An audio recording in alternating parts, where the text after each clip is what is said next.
finally the parts have turned up for the power steering rack. So the bearings that I've been waiting for from the rack have finally arrived. That's the little sucker there.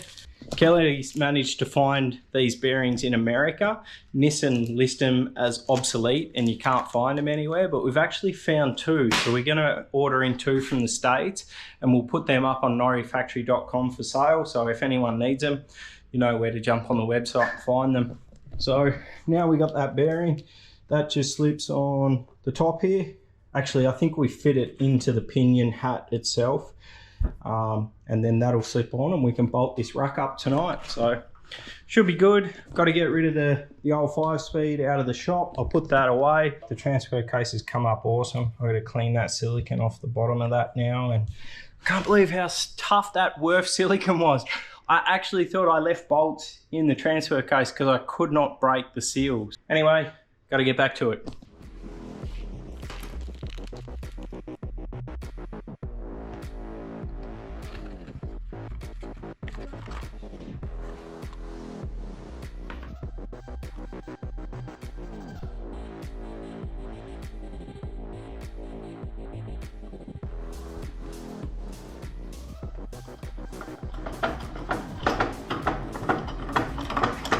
You can always use the vise as a press. So you grab your seal, get your press tool or socket, whatever you use. I'm using a socket in this instance, and make sure that it's exactly with a lip seal. Make sure you never press on the lipped surface, always press on the outside ring. So get a socket that's exactly the right mil. 22 mil suits this one perfect. Then you can sit it down in there gently. Get the press tool, righto, and we just sit it in, making sure it's not going to pick up or anything. Sit it in the vise and carefully push it.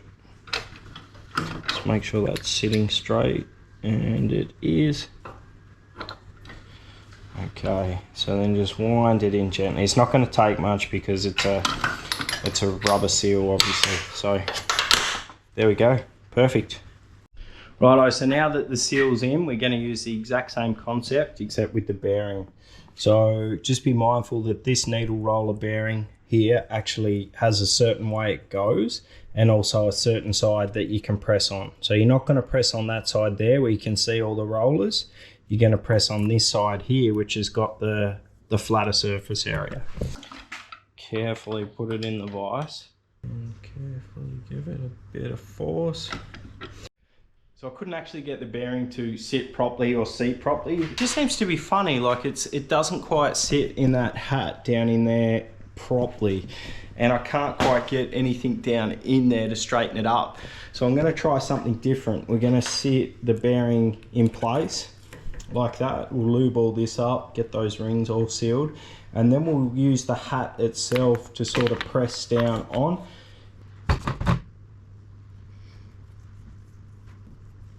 just noticed that the surface of that bottom of the pinion hat, it just looks like it's got a few marks in it, so we might just throw it on the linisher and just tidy that up.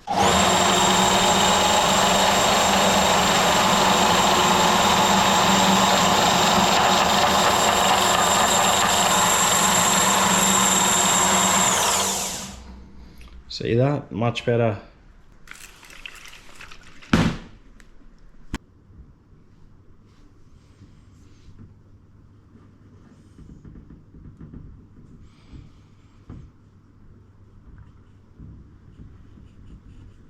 Let's slip this on carefully.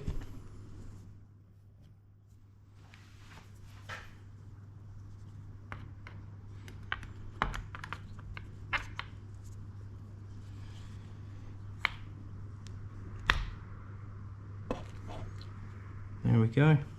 Because we've got to press that bearing on, we have to do these equally and slowly so we don't cock anything sideways. So just go off feel, so how tight it feels on each one. Cool. Done. Just before we finish, the next piece of the puzzle is this solenoid here, which is the power steer solenoid. Goes on the side there, and we got new O-rings for it.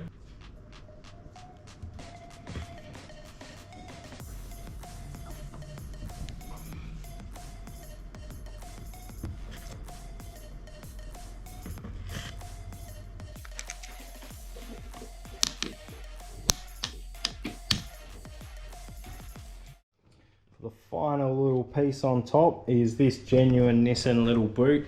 Sit him on there like that. Done. One steering rack, refurbished and ready to go in. So I've got the pipe all cleaned up, but what we do need to do is grab a couple of crush washers for this pipe. Righto. So in here we've got all different types of crush washers. Yeah, so that one there fits perfect. This one along here, you're not going to quite see it. That one there's already just in, just finger tight. Go back to the other one. Now, this one here actually wraps around that side, so I've already got that one in there. I'm not sure if you can see that, just there. So that hose is all good. Fuck, it looks awesome. We'll put this banjo bolt in now. Slip him on. Down through the top. I'm not sure if I can do this with one hand. Let's have a go. So we sit the crush washer there in place. Carefully set that in. There we go. Righto, so nearly finished. Just tidied this up. I just got to put some grease on the tie rod end joint and then we'll slip the boot over. Now this is where you want to be careful because you don't want to get a heap of grease on the boot because it'll make it slippery up on there. So I actually poked this down on a fair way like that and then you just pump some grease in there. So hold that out of the way.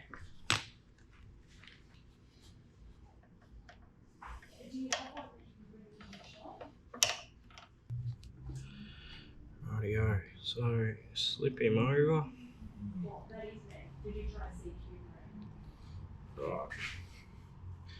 I want to carefully sit this down like that and then pump some grease in there like that, slip him on. Now the back one will actually pop in like that into the gap and that's when you can sit this O-ring over it.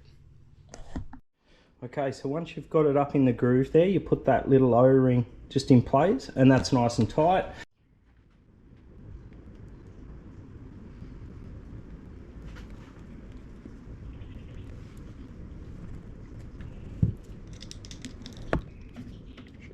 Pull it tight.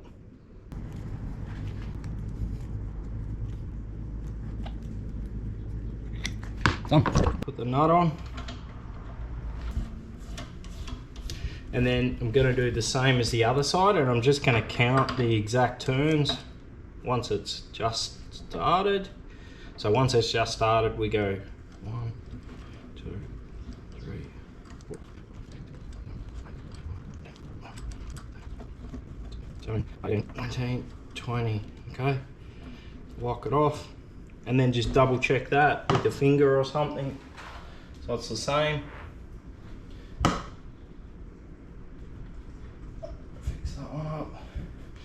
So that's locked off and then this one's locked off.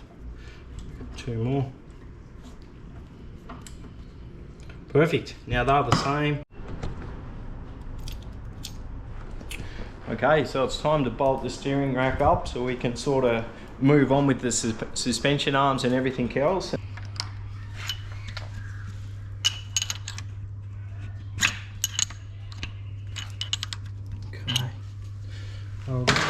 We have to lift that off as we lift it up. That's some good silicone. Got the transfer case back off, got it all cleaned up. So this is the seal in here. So spin it around, down in there. So just your selector shaft seal.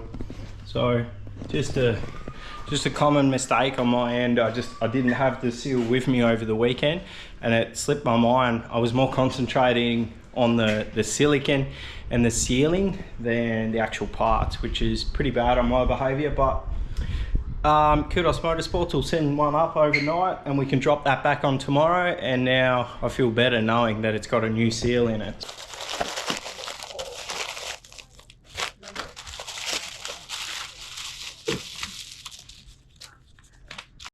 Okay, so finally got some gaskets and seals, the one being the little lip seal in through there. So that's your shaft selector seal for the Hollinger. It's also the standard selector seal. So I've tapped that out very carefully. There's the old one there. It does look okay, but it could be 30 years old, we don't know. Actually, I know it's 30 years old because that transfer case had not been off before. So I've carefully tapped in a fresh one, and then we'll put some nice silicone around this and put the transfer case back on.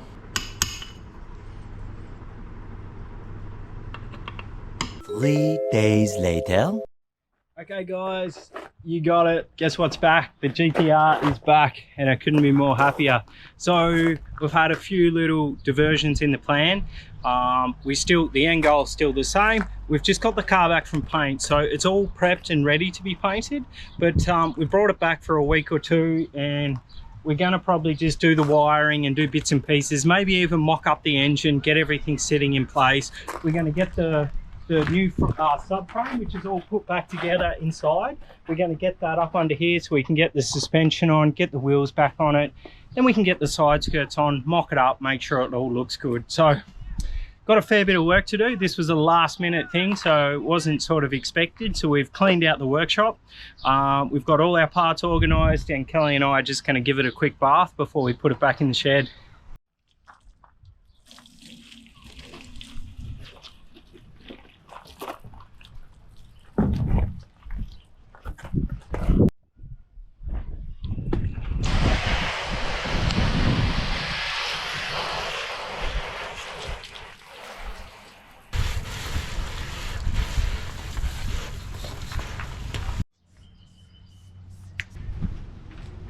I'm super pumped to have it back actually. So I've got wiring specialties harness to go back in it. I've got the wiring loom on this side of the car, so the driver's side of the car needs to be all repaired.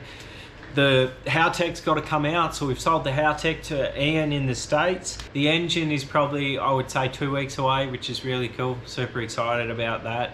And yeah, I guess we can just Frenchie's performance gauge. We can now fit up the air conditioning, do all the front relatively easy without it all back together, without the side guards on it. The car's back. Let's get back into making some great content.